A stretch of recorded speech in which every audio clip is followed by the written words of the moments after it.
Okay, right, all sorted I think. Good morning everybody, hope you're well, and I hope you can hear me as well. Let's just move that camera over a little bit.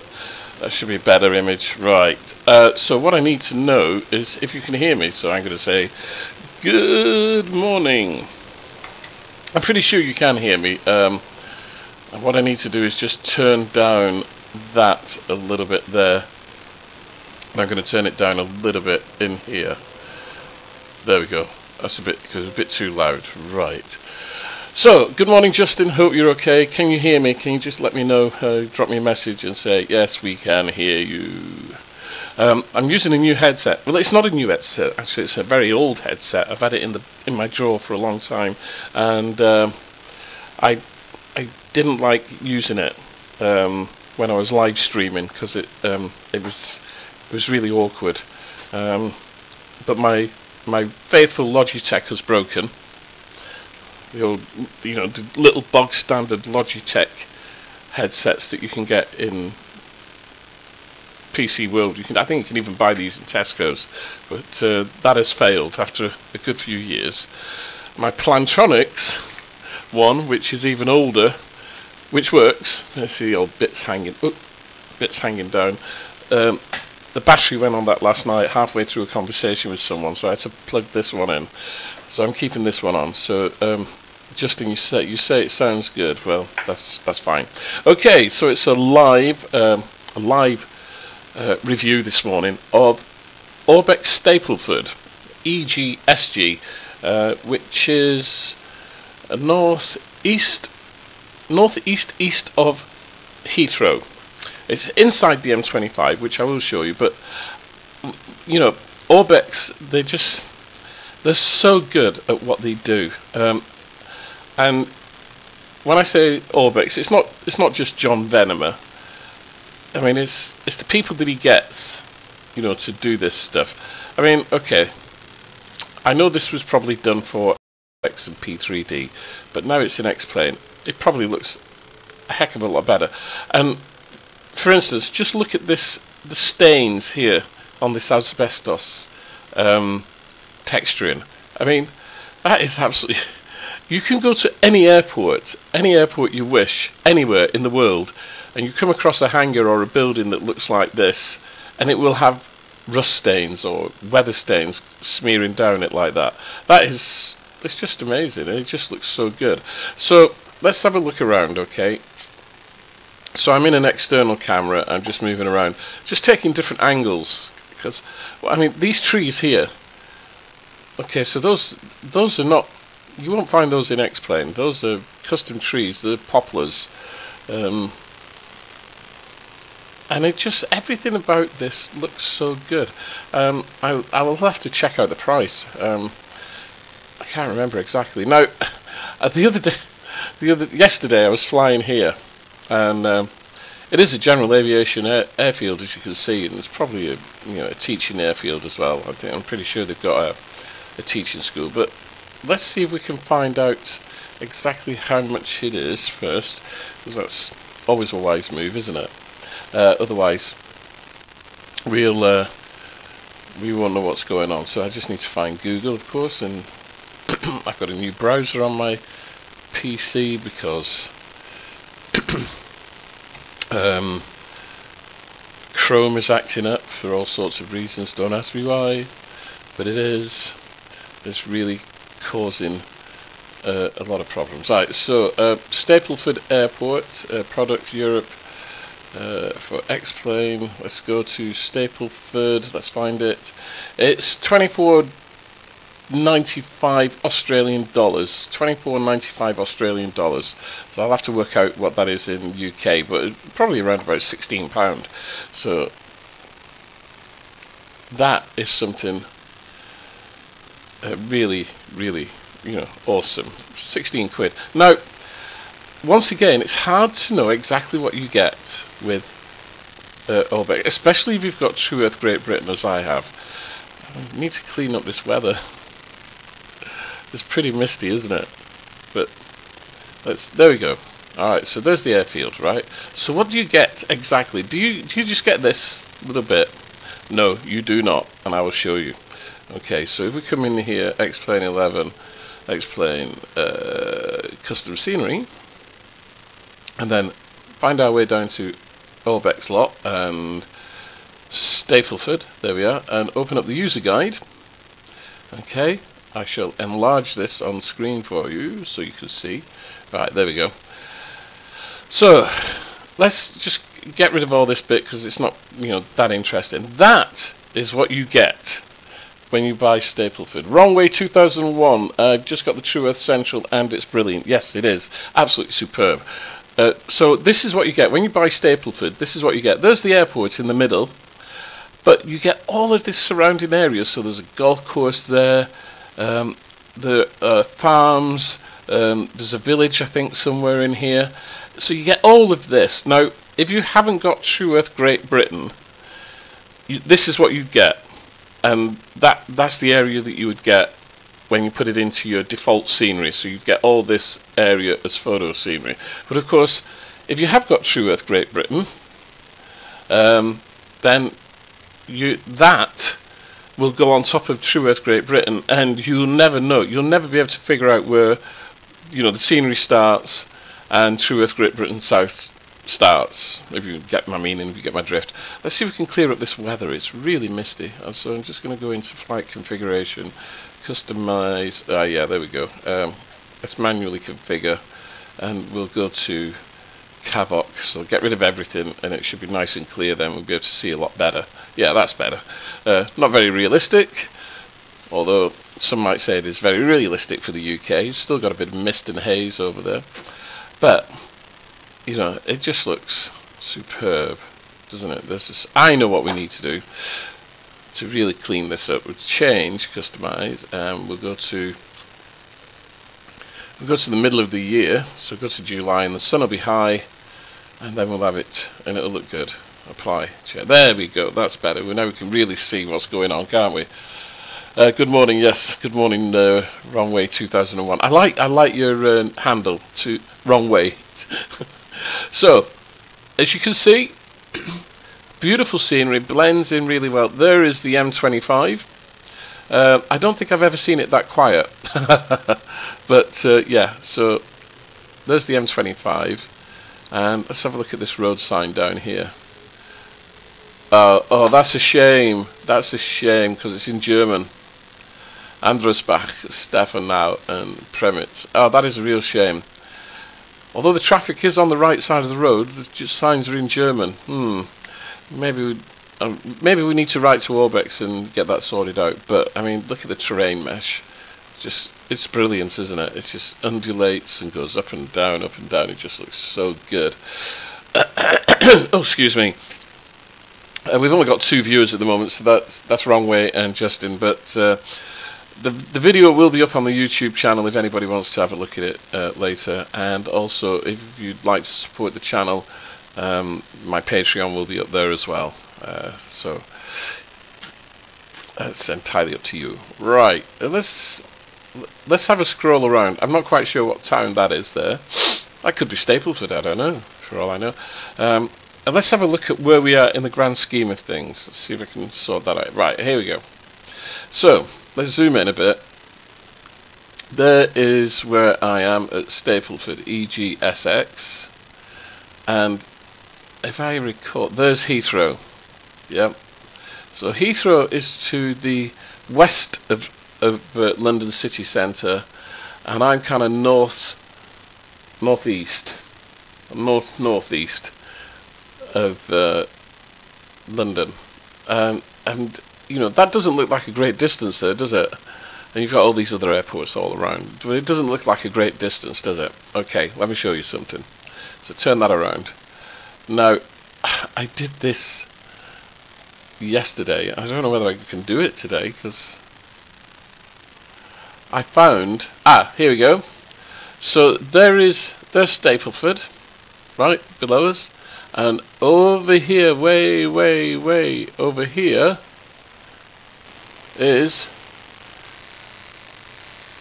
the Gherkin in London, and there is the Wheel, Millennium Wheel, and there's Big Ben and Houses of Parliament there in the middle, in the gloom and the mist.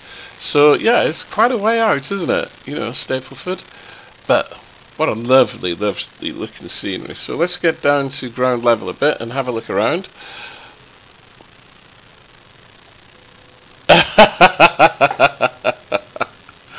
Wrong way 2001. That is funny. Yeah, I like that. Okay. So, I mean, it's stuck, isn't it? Nicknames stick. You know, no matter what you do, they will stick. As we all know, my name's Wycliffe, and that's the correct pronunciation. I was born in 1954 in Bolton, Lancashire, which is the northwest of the country, obviously. And my auntie, or should I say, the woman who delivered me on the sofa at home, who became my mum's best friend and my auntie Doris, said, "Oh, what are you going to name him?" And my mother said, "Oh, Wycliffe." And my auntie Doris said, "No, that's too posh. You can't call him Wycliffe. It'll have to be Wycliffe." So, for most of my life, I was known as Wycliffe, especially up in the north. If I go home to Bolton, people call me Wycliffe, when the correct pronunciation is Wycliffe. Consequently, Wycliffe got shortened to Wick, and so my nickname was Wick, and has been ever since. So for those of you who know me well, and some of you do know me well, and some of you I've met, like Justin, Darren Foe, and a few other people. Even though they would probably introduce me to somebody as Wycliffe, they call me Wick, because that's my nickname, and it sticks.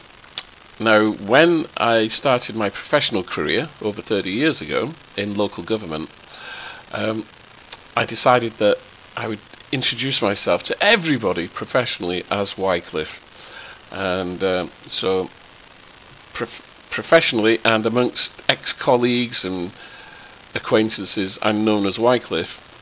And my very, very close friends and some of my work colleagues and my very close friends, they would call me Wick. All very confusing.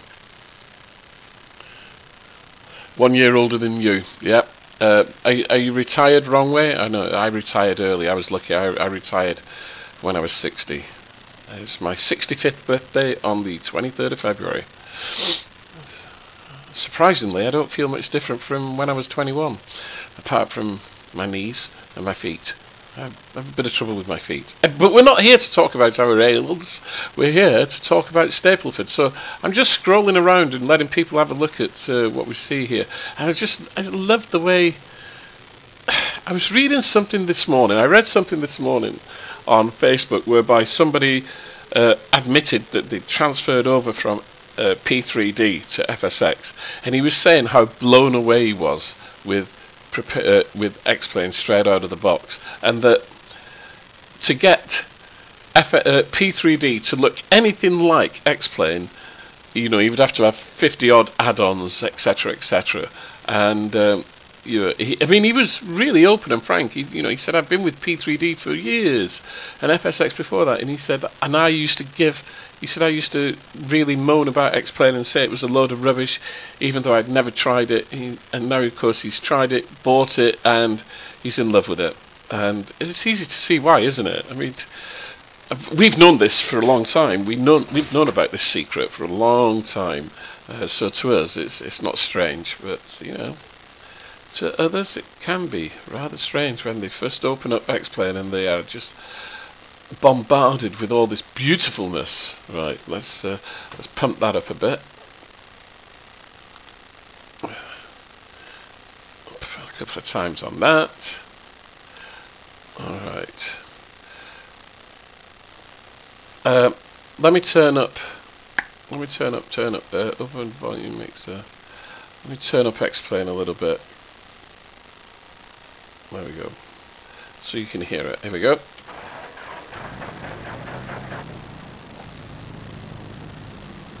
There we go. Hope you can hear that. Hope you can still hear me. Okay. So, it's time for a takeoff, I think.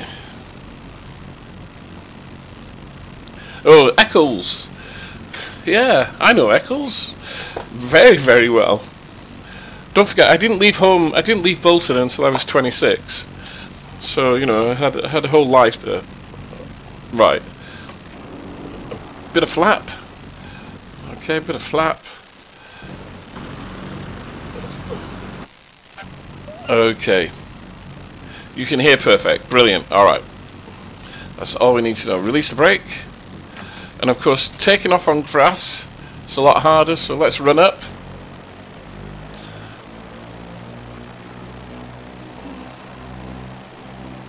Release the brakes. Got to get up to 65 knots before we can take off. Am I going to do it? Am I going to do it? You need that power when you're taking off from grass. 60. Come on, 65. I need 65, and we are flying.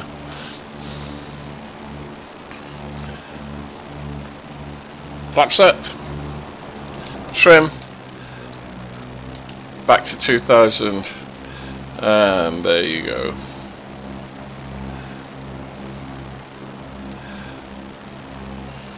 Now, I've got XP Realistic on for those of you who, so you know, you get the different effects, especially when I'm turning here.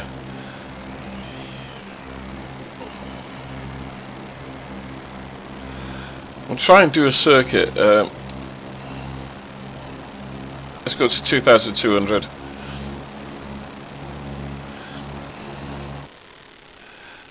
Ooh, blinky neck. Right. I must be running a bit rich.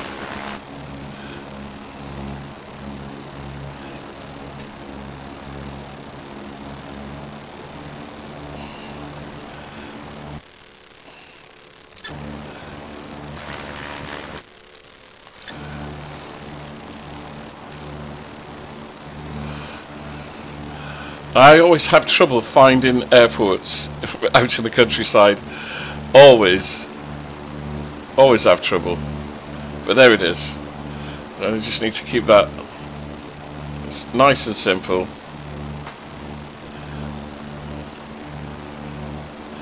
I think I need to sort out my aileron trim. There we are. Brilliant.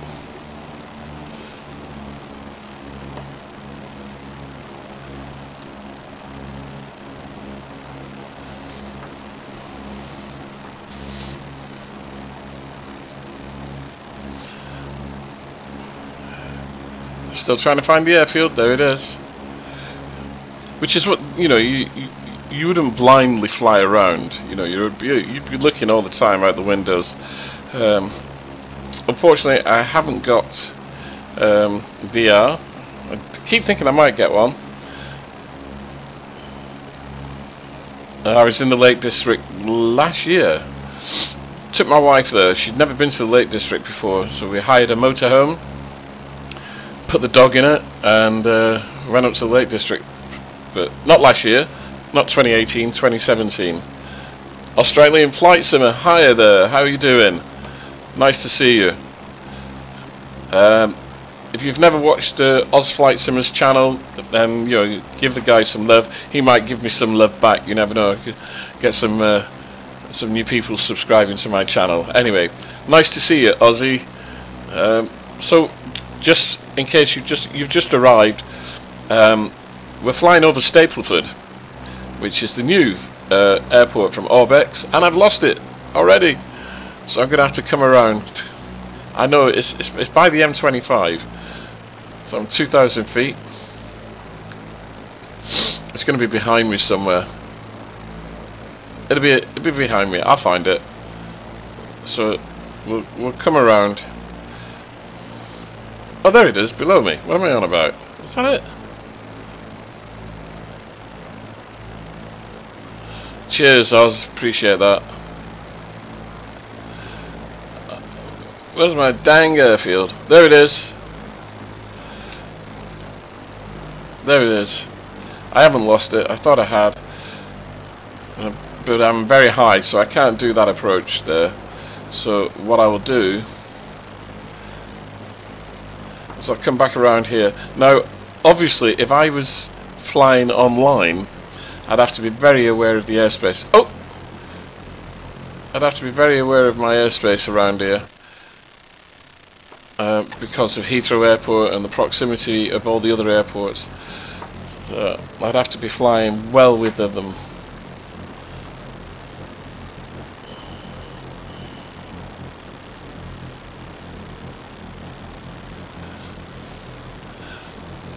I wouldn't say that, Justin, but having met you, I think I'm cooking my engine here. A lot of smoke. I better get down, I think. Unless the particle effects are broken. Let's get that in. I think the particle effects are broken on the latest update. Shouldn't be seeing that at all.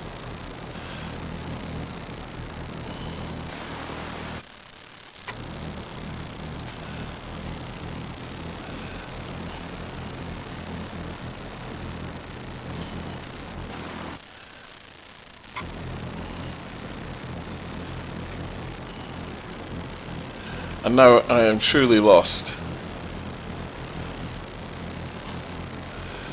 Come back around the M25 here and then come back.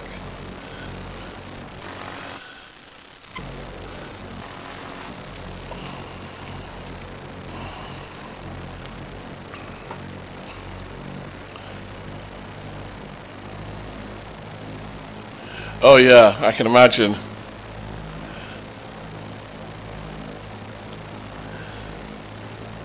Have you got Barton Airport for up there, wrong way?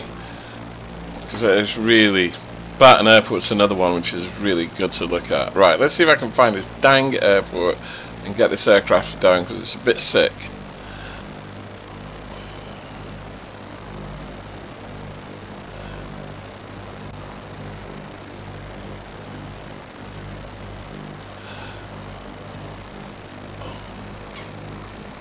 I think I've lost it.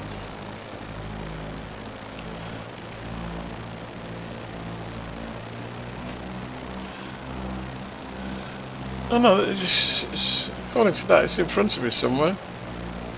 Let's see if I can see it this way.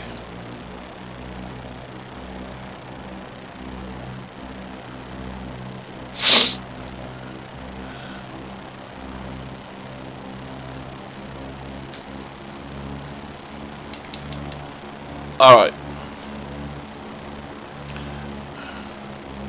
There we go. I got it.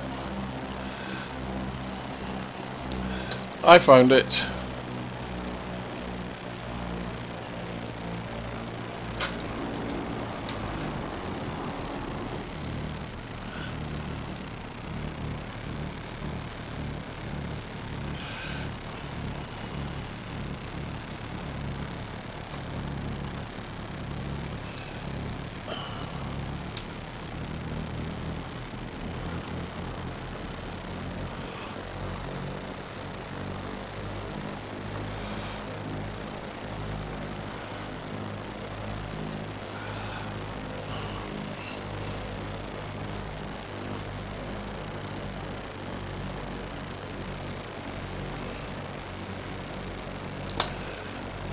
Right, here we go. Wish me luck, peeps. Paul Gregory, watching this whilst installing my Ortho download from last night. All grease.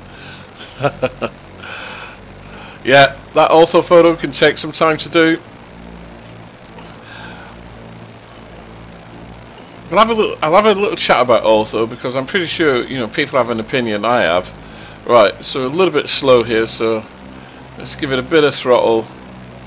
And here we come, aiming for the numbers.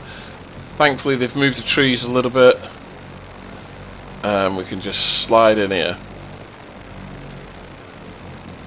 I probably would have clipped that tree. Oh, there you go, XP Realistic doing its thing. Right, whew, I didn't think I was going to get that down, I'll be honest. There we go. One thing I have found about Stapleford, there is very few places to park.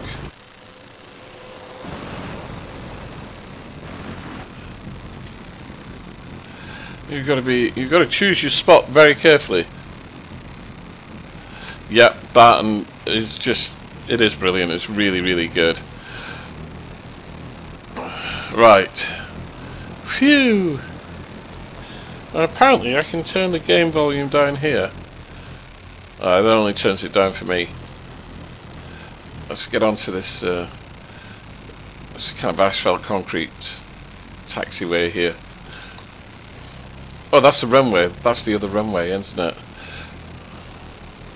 I think it's got half grass and half concrete runway as well as a grass runway. Anyway, let's get around here and then we'll have a close look at the scenery. So one of the things that Orbx does really well, or what they've managed to get people to do really well, is 3D grass. So you can see the grass on the right hand side there. It looks really quite good. You know, it's not patchy, it's not uniform patterns, so to speak. It doesn't look half bad at all. And then, as I said right at the beginning of the broadcast, you know, you see the stains on this asbestos building here. Absolutely amazing. Looks so good, so good. You know, it's just so realistic. It's unbelievable. Now, there is problems parking here because there's so many aircraft, and these are static aircraft which are in the scenery. They're built into the scenery, so you can't really get rid of them. So you've got to just kind of find a spot, and I want to park as close to the clubhouse as possible so I can get a drink, a cup of tea or something. I can't get in between these aircraft here, so there's no room for my wings. I'm coming down here. Could I park in between there? No, I don't think I could. And those guys are in the way, so you know, I'm going to have to park virtually down at the petrol pumps. There's a space here. Yeah, here we go. I got a space. So let's turn in here. I mean, I suppose, you know, it's nice that it's a busy GA airport, but good grief. You know, could do with some room.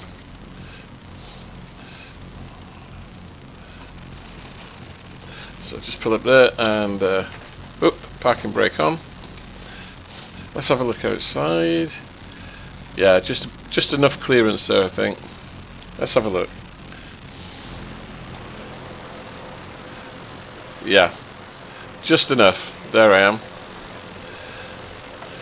Phew. Let's turn that off anyway.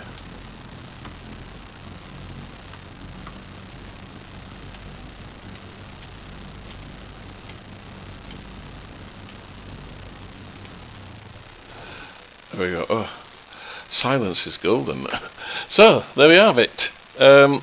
What controls are you using yoke or stick? I use a stick because I fly Airbus aircraft and Boeing aircraft, and you cannot fly a Boeing aircraft with a yoke. I used to have a yoke, but I used to change them over. You know, so if I was flying Boeing, I'd get rid of my stick and throttle, and I'd put the yoke on because I had a throttle quadrant.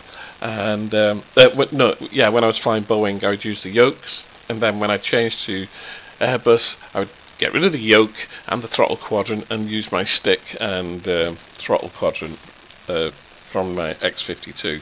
And it just became too much of a mess, you know, messing around. So I just use a stick.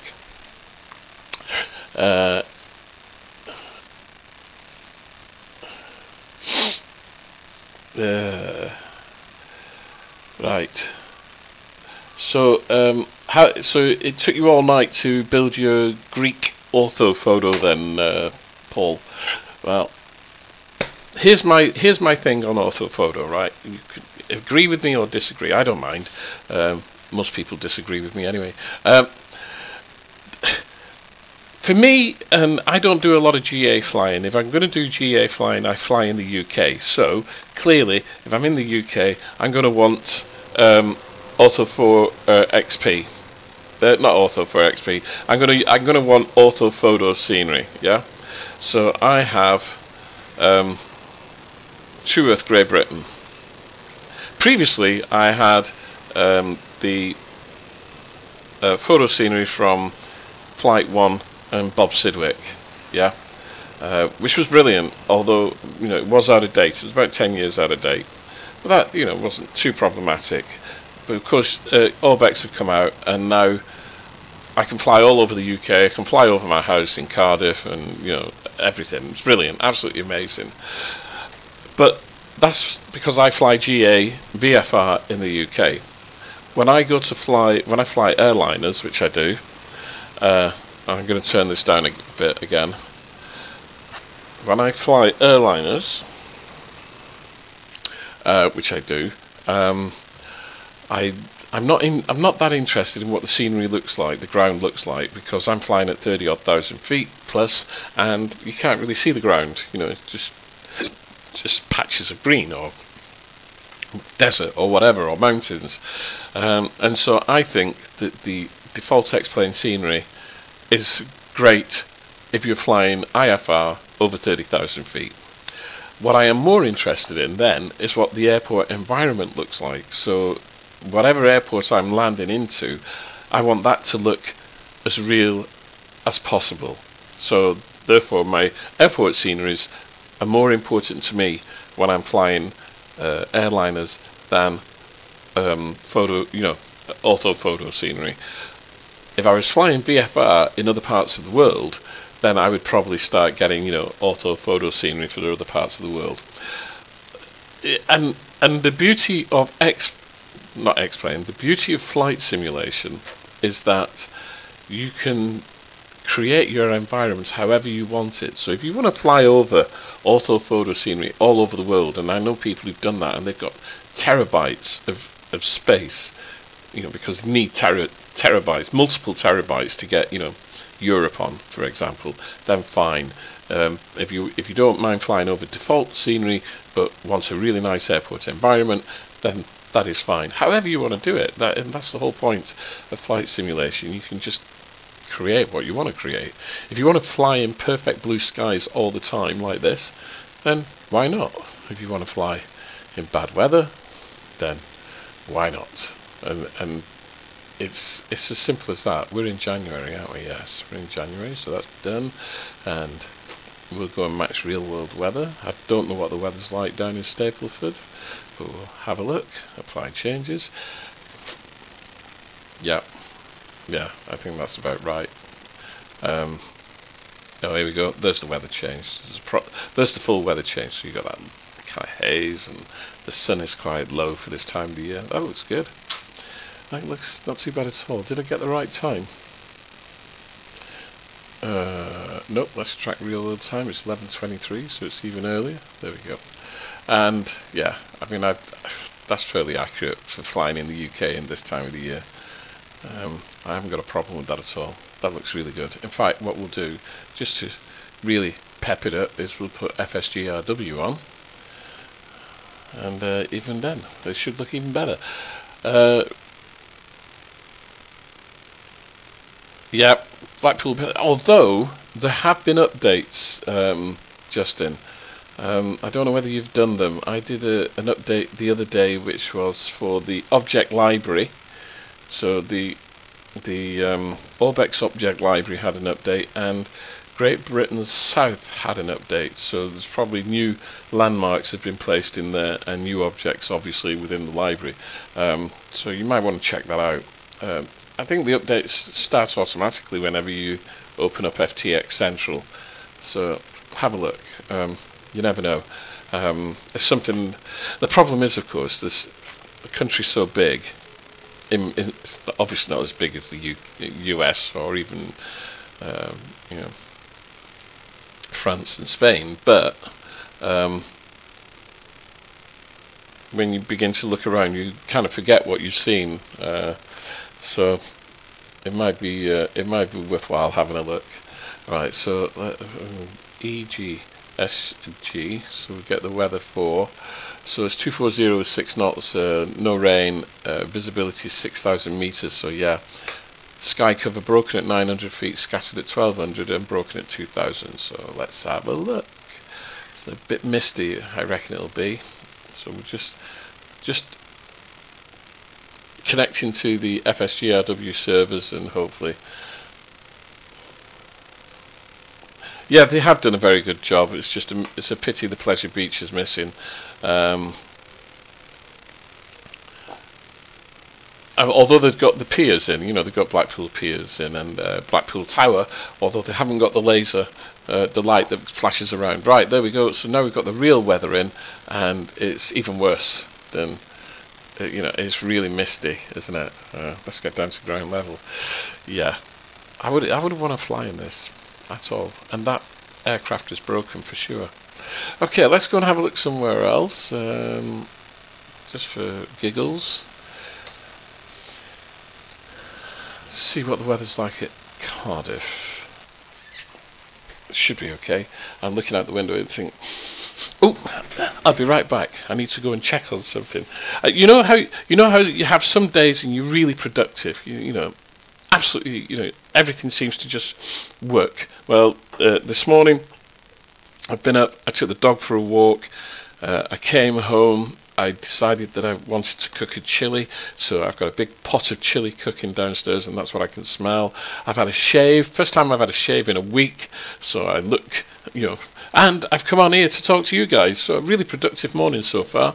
But what I have got to do is I've got to go and see a friend of mine to get some 3D printing done, and I've got to charge all my batteries up for my quads, my racing drones, because I think I'm going flying this afternoon. Racing drone flying.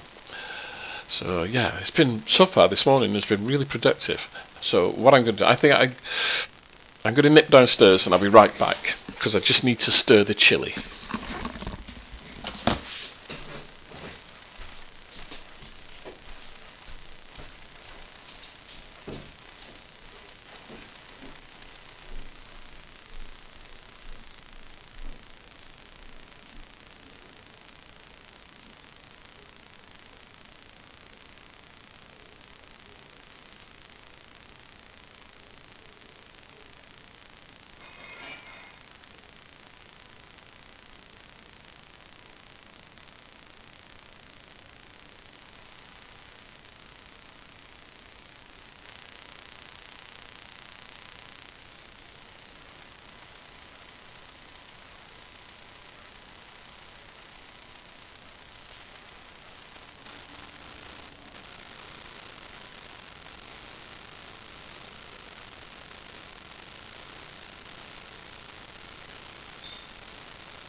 Right, I'm back.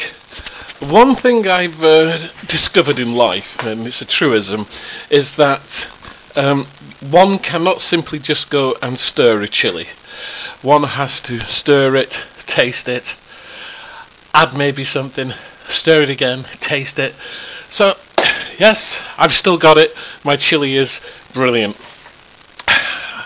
You never know, maybe RAF Cosford next year.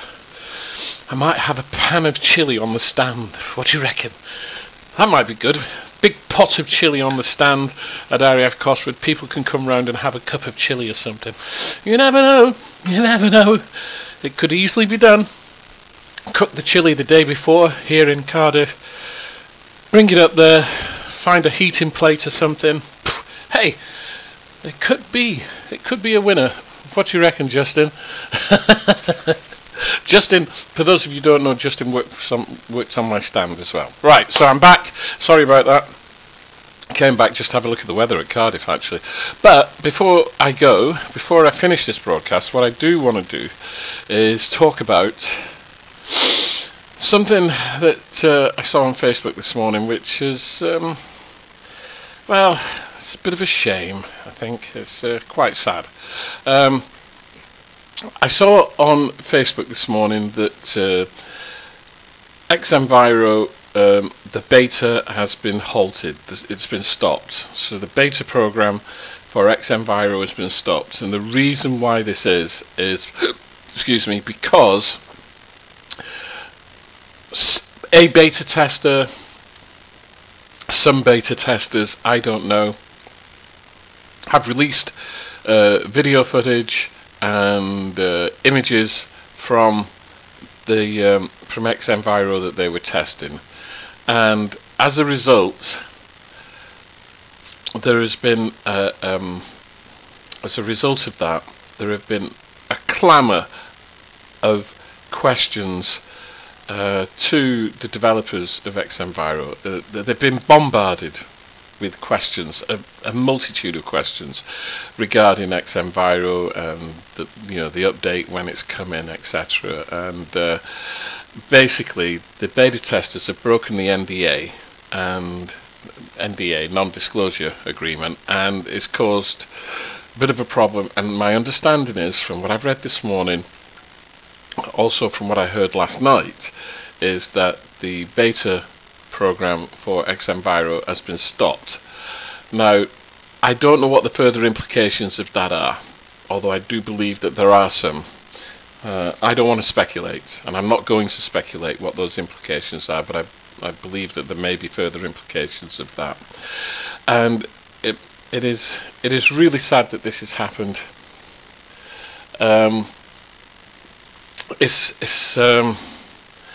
Being a beta tester is really, really difficult. So I used to do beta testing. I still do beta testing, but I don't talk about it that much. And being a beta tester is really difficult because you're testing a product before release. Sometimes you're testing products that are on release, that are already released, but then you're testing further updates. And some developers are very good at writing NDAs and getting people to sign up to NDAs. Yeah, some developers just assume that the beta testers will operate under an NDA, and some developers don't even mention NDAs.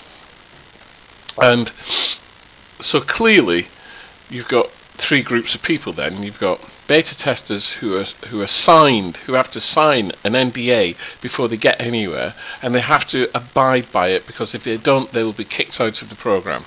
Okay, brilliant, like excellent. In all the beta testing I've done, I think I've only actually signed maybe 2 proper NDAs. And they're brilliant, because you know exactly what the rules are and what you're supposed to do and what you get out of it, if anything, right? The people that just assume that the beta testers are going to understand and work under an NDA, that's where problems lie, because you don't know what the rules are. You haven't signed an agreement. You don't even know if there is such an agreement, kind of thing. It may have been hinted at. And so what happens then is that people start releasing images, they start releasing secrets and stuff, and that causes all sorts of problems. And then the people that have no NDA whatsoever, it's never been mentioned, they will release stuff willy-nilly, and can cause all sorts of problems. So it's being a beta tester is a bit of a two-edged sword. You know, it's like it can be a bit of a poison chalice, especially if the community know that you are testing something, because the community will then start hounding you, the beta tester, and they'll start asking you questions and etc., etc. And you know, you'll try and answer those questions in such a way that it doesn't cause anybody any problems, because you know, most people are nice and they just want to do that, but that causes more problems. I remember I was beta testing something, and it got to a point where it was just going to be before release, and I was given exclusive rights to produce a pre-release video, right? I was given exclusive rights. Xplane Dedicated was given exclusive rights to produce a video, which I did, and I made it quite clear that it was a pre-release video, that it was not the finished product, and I got hammered by the community. I got so many emails, so many questions on Facebook, not my Facebook group, but the Facebook group associated with the product, that it became unbearable, and so much so. And when I say it became unbearable, I was literally being hounded. And if I answered a question in an oblique fashion, saying things like, it may be, I'm not aware of, or it could possibly be, right? So, you know, trying to be oblique as possible, I really get some hell of a lot of rubbish, right? And so in the end I said, right, I'm not doing beta testing anymore. And that was, you know, I mean, that was, you know, it was an agreed thing between me and the developer that I could do this, and I made it quite clear in the video that it was pre-release, and I made it quite clear that I had total permission to release this video.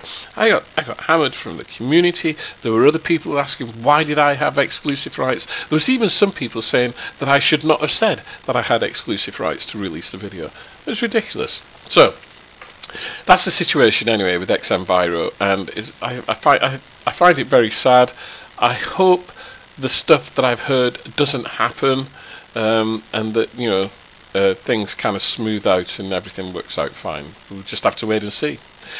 But it's really quite disturbing that, you know, people who are beta testers, you know, just break the rules and, you know, do silly stuff. There was some time ago, I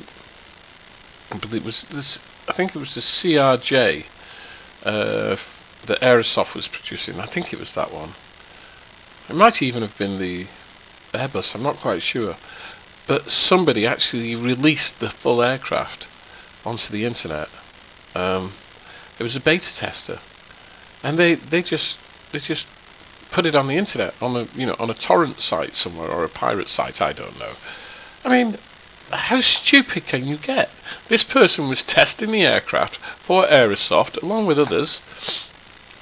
They would have been under strict NDAs from Aerosoft, and some idiot decided, oh, I'm going to put this on the internet, and he put it on the internet without any, you know, protection or anything. So basically, he stole money from Aerosoft. Aerosoft shut down developments of that aircraft. They shut it down.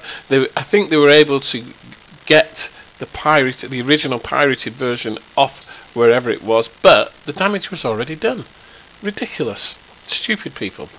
Anyway, that's the live broadcast over with. I will do a full review video of EGSG. I'll do a full review video for it, but you know, I had some time this morning, so why not go live? Many thanks to Australian Flight Simmer, Justin Lever, and Wrongway 2001 for coming in, and there was somebody else as well.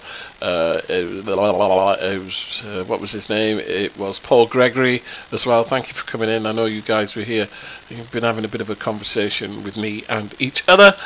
Really nice seeing you. We'll see you all soon, and don't forget, this video will be on the YouTube channel and it will stay there. Alright, cheerio.